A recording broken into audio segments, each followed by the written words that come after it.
Thanksgiving is almost a week away, and whether you're celebrating with family or joining a Friendsgiving, it can be a lot to prepare for. So today our group chat is taking on cooking hacks, how to save money, and even ways to keep the conversation civil at the table. I want to bring in ABC News business reporter Alexis Christoforous, executive chef for the restaurant chain Slutty Vegan, Jumoke Jackson, and national etiquette expert Diane Gottsman for more on this. Thank you all for coming on. Happy early Thanksgiving.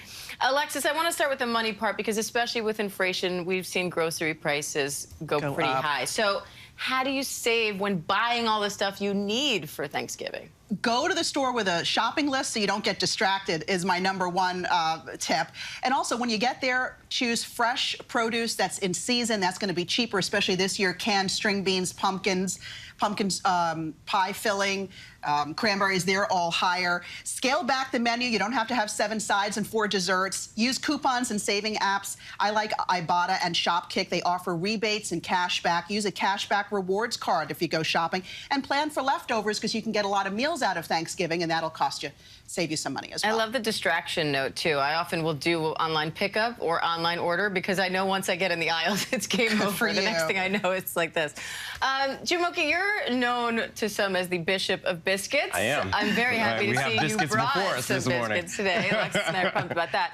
So what are some of your favorite side dishes to include on Thanksgiving? And are there any store-bought hacks for those of us who aren't chefs? Well, semi-made is probably the best way to go. Sure, you mix, right? You mix and mingle, you zhuzh it up, you make it your own. And the #1 side dish is mashed potatoes. The reason why is because it's so easy to make, right? It's kind of like you put it in a pot and you forget about it. So those dishes that we can kind of combine everything together, stir it up or bake it or cook it on the stovetop and make it, those are the easiest ones to approach. And like you said, fresh produce, I always say quality ingredients lead to quality results. So you want to pick the things that are in season, fresh, and available to you. Now, Diane, potlucks are a nice way to spread the work, but they can be tricky in terms of figuring out what to bring or, as the host, what to ask for. So what are some potluck etiquette rules? So always check on dietary restrictions and allergies. And especially if you have the allergy, you can ask the host if you can bring something to share with everyone else. And make sure that you're bringing something that isn't going to require the host's oven or stovetop if they don't have enough space. So you might have to heat it gently, and when you get there, put it in their oven. So always talk to the host and communicate and ask what is going to be best for them. Ask what they would like rather than surprising them. Yeah, that part about not being in the oven and not being in the way necessarily so huge when you're in the middle of a big meal. Jumoke, turkey, we know, is the star of the show for Thanksgiving, but not everyone eats meat. So any suggestions on good centerpieces for the table for those of us who don't? There's so much untraditional things that you can do, and even if because I specialize in vegan food, even the advancements in protein-based plant-based foods have been phenomenal. So there's things like seafood, crab cakes, fish, even staple vegetables you can kind of highlight. Everybody picks a cauliflower steak. You know, things like that you can absolutely make as your centerpiece. It doesn't have to be a turkey. And Diane, we're dealing with political tensions, 2 wars overseas, an upcoming presidential election. There's a lot to argue about. So how do you keep things civil at the table, especially if somebody brings up a hot topic?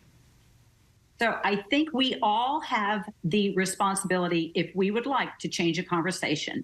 The host can start out by communicating their requests. Let's have a wonderful, memorable experience at the table. I look forward to learning all about what's been happening with all of us.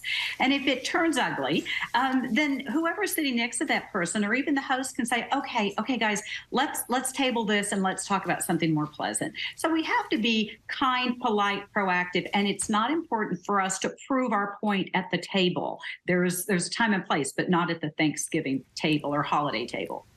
Another tip, you can just serve these biscuits because, my gosh, this is amazing. You don't want people talking? Just give them one of these. Mouthful, conversation over. Business reporter Alexis Christoforous, executive chef for Slutty Vegan. Do it. Jumoke Jackson. Thank you for my goodness, these are amazing. And national etiquette expert Diane Gottsman. Thank you all. Happy Thanksgiving to all of you. Pumpkin? Big apple. Oh, these are so good. Hi, everyone. George Stephanopoulos here. Thanks for checking out the ABC News YouTube channel. If you'd like to get more videos, show highlights, and watch live event coverage, click on the right over here to subscribe to our channel. And don't forget to download the ABC News app for breaking news alerts. Thanks for watching.